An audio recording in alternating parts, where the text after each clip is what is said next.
নমস্কার। আশা করি সকলে ভালো আছেন।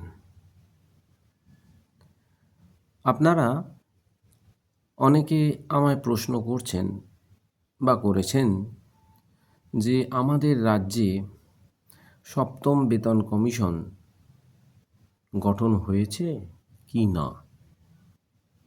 এবং তার নোটিফিকেশনের কি খবর? আর সেই জন্যেই আজকের এই ভিডিও।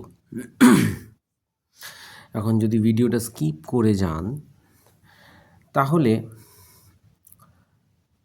অনেক কিছু ইনফরমেশন মিস করে যাবেন।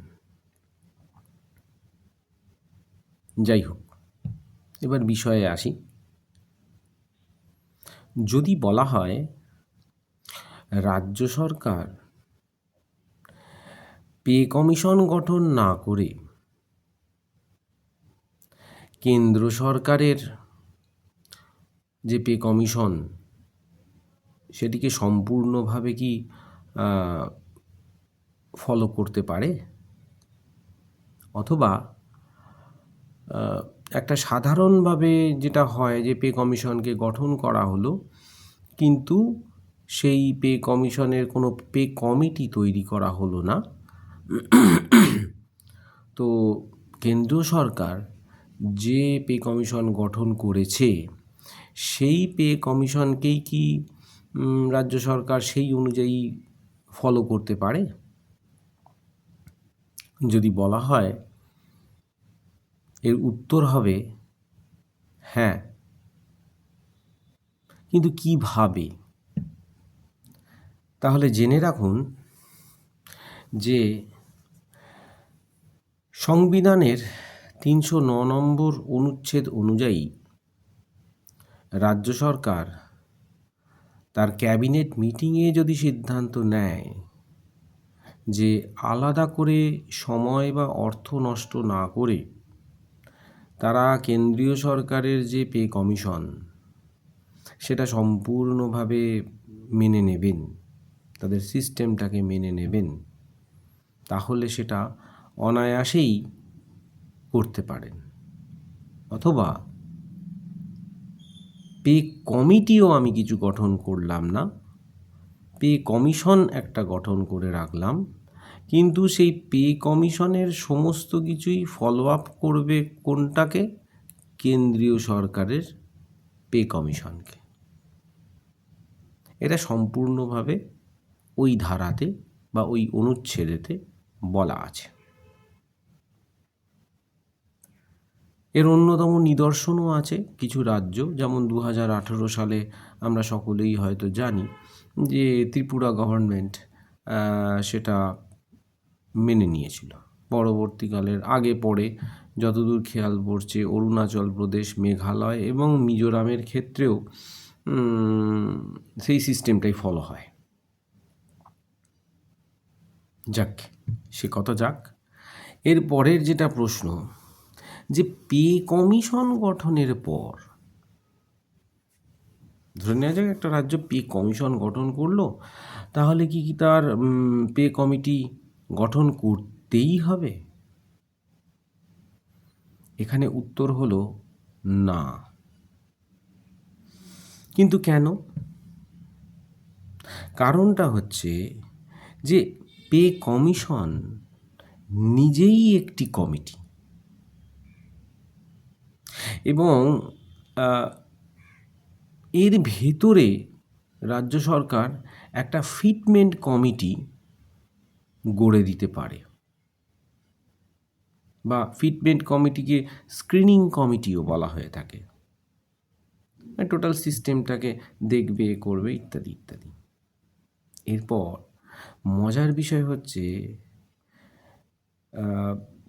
গত গভর্নমেন্ট যেটা করেছিল সেটা পে কমিশনের নাম দিয়ে অ্যাকচুয়ালি ফিটমেন্ট কমিটি গড়ে দিয়েছিল। এবার সেটা আইনের বহু ফাঁক আছে, পে কমিশন, পে কমিটি, হেন তেন ইত্যাদি ইত্যাদি। তো সেই পে কমিটি এই মানে 20 সালে যেটা আমরা পেলাম, 2016 সেই নোশনাল এফেক্ট ইত্যাদি যেগুলো আমি আগে বলেছি, সেই পে কমিটি কিন্তু বদমাইশি করেই বলুন আর সরকারের কথা ভেবেই বলুন, ওই ফিটমেন্ট ফ্যাক্টর 2.57ই রেখে গেছিল। তার একটু বেশি তারা বাড়ায়নি, এবং সর্বস্তরে, সেটাও আমি আগে বলেছি। কিন্তু এখন বুঝতে পারলাম যে আইনের ফাঁকটা কতটা। পে কমিশন, পে কমিটি, মানে গণ্ডগোলের বিষয় আছে। গত সরকার সেই গণ্ডগোলের বিষয়টাকেই নিয়ে এসে যা অবস্থা করার তাই করে দিয়ে গেছে। এরপর প্রশ্ন হচ্ছে, বর্তমান সরকার